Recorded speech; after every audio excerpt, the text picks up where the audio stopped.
Okay, this is a lesson on intervals, and we're going to be learning minor intervals, diminished intervals, and augmented intervals. We've already learned major and perfect intervals. So a reminder of a major interval is a plus sign, and these are some new symbols that you might not be used to. So an X is an augmented, a dash or minus sign is minor, and a little circle is the symbol for diminished. And then I've written up here the circle of fifths to review, if you can't remember, because we will be referencing those later. And then a couple other symbols to review. So we know what a natural sign, a flat sign, and a sharp look like. But did you know that there's a double sharp, which is an X, and two flats is also known as a double flat. So we know that a sharp raises a note a semitone. A double sharp would raise that note yet another semitone. And we know that a flat lowers a note a semitone, so a double flat would again lower that note another semitone. So this is going to be important when we're doing intervals. So we have already learned that if we want an interval, sorry, I gotta get chalk. If we want an interval above a note, so we're in the treble clef, this is a C, and we want a major sixth above this note. So we count up 6. 1, always remember that's 1. 1, 2, 3, 4, 5, 6. So we've got the number. All right, now we need to make it major. So the key of C has 0 sharps and 0 flats. So we don't need to add anything. So we don't have to put a sharp or a flat, so that is a major sixth. Now if I wanted to make that same interval a minor interval, what we would do is we would lower that top note by 1 semitone, and then it becomes a minor interval. And it sounds quite different as well if I was to play it on the piano. So here's major, and here's what minor sounds like. It's very different, right? Has sort of a sadder kind of sound to it. So that's how you do a minor interval, is you would lower the top note 1 semitone. Okay, it's not always going to be a flat, so that's why it's important to remember the other symbols. So now the question is asking, I would like an augmented sixth above this note. Same thing, count 6. 1, 2, 3, 4, 5, 6. The key of C has 0 sharps and 0 flats. So if this sharp wasn't there, that's a major sixth. But we want augmented, so we want to raise that top note. Sorry, my sharp is looking very budget. By 1 semitone. And in this case, we do that with adding a sharp. So now that's an augmented sixth. So major sounds like this. Augmented sounds like this. It's getting further away. So the interval distance is becoming bigger. Now, if we wanted a diminished interval, do the same thing. We count up 6. 1, 2, 3, 4, 5, 6. Now remember, if we lower the note 1 semitone, it's a minor interval. So if we lower it another semitone, it now becomes a diminished interval.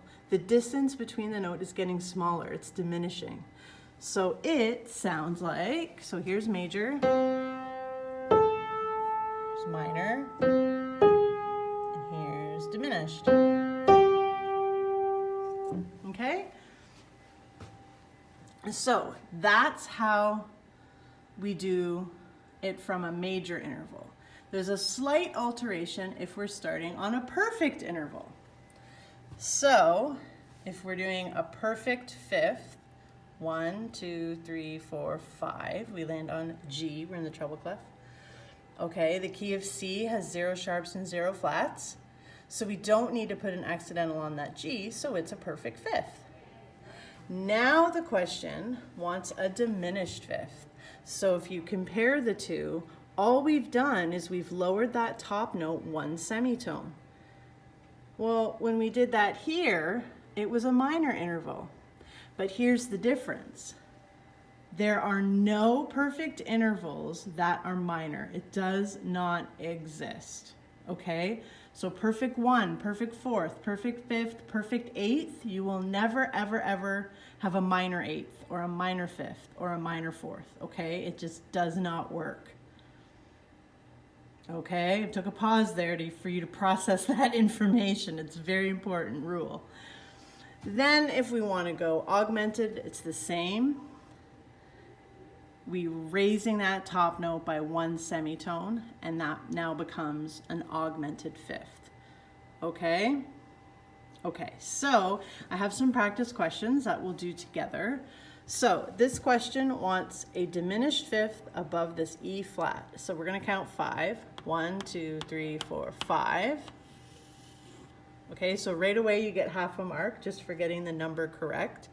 The key of E flat, if we look at our circles, has 3 flats, which are battle, ends, and this is a B, so that means we need a flat on it. So right now, this is a perfect 5th, as it is, but the question says diminished 5th. So we have to lower this again. Now it is a diminished 5th. Okay? Let's do another one. Augmented third. So we count 3, 1, 2, 3. So the key of C sharp, everything is sharp according to our circles. Okay? So that means that this E is going to be sharp. Okay? So right now, this is a major third, but the question is asking for an augmented third. So we need to make this a double sharp. Okay? Do one more. So I would like a perfect 4th above this note. 1, 2, 3, 4. The key of B flat, according to the circles, has 2 flats. Battle ends. So that means that this E needs a flat.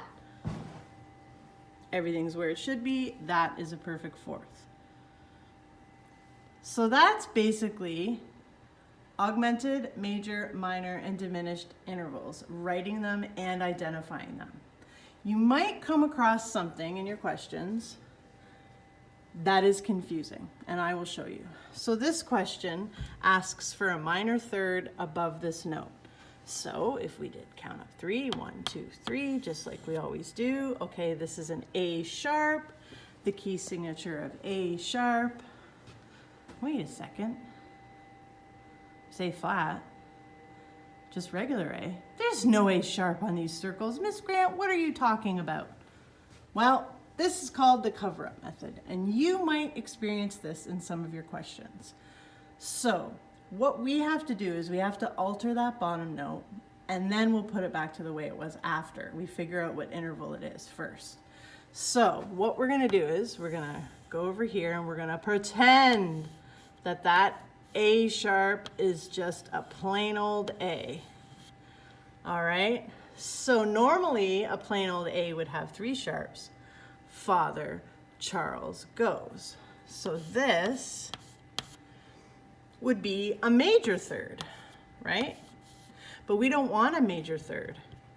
Our question says minor third. So how are we going to make this a minor third?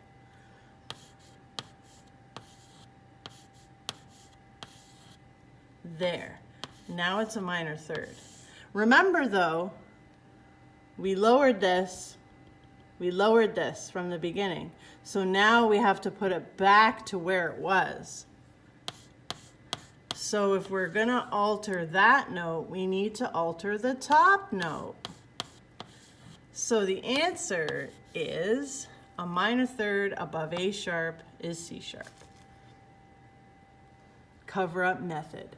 Haven't you noticed by now there's always an exception to the rule in music? All right, so that's writing intervals. Hopefully it makes sense. Try some of the questions. in your worksheets, and you can submit those in the Dropbox. All right, have a great day. Bye-bye.